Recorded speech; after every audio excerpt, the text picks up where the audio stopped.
അങ്ങനെ നമ്മുടെ നിധി സൂര്യയുടെ വർത്തമാനമൊക്കെ കേൾക്കുമ്പോൾ ദേഷ്യം വന്നിട്ട് ഇറങ്ങി പോകാൻ നിൽക്കുന്നുണ്ട്. ആ സമയത്ത് നമ്മുടെ സൂര്യ പറയേണ്ടത് നിൽക്കുക അവിടെ എന്ന് പറയണ്ട. അപ്പോൾ നിധി തിരിഞ്ഞു നോക്കുന്നുണ്ട്.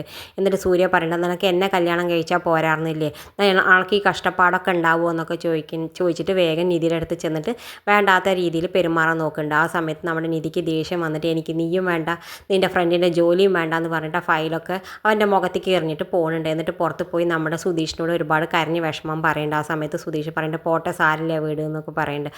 ആ സമയത്ത് നമ്മുടെ നിധി പറയുന്നുണ്ട് എനിക്ക് ഏട്ടനെ ആലോചിച്ചിട്ടാണ് വല്ലാത്ത വിഷമം, ഏട്ടനോട് എനിക്ക് ഈ ജോലി കിട്ടുന്നൊക്കെ ഞാൻ വർത്തമാനം പറഞ്ഞിട്ട് വന്നതാണ്, എനിക്കിപ്പോൾ വല്ലാത്ത സങ്കടമാവുന്നുണ്ട്, ഏട്ടൻ്റെ മുന്നിൽ എനിക്ക് നാണക്കേടാവുന്നുണ്ട് എന്നൊക്കെ പറയുന്നുണ്ട്.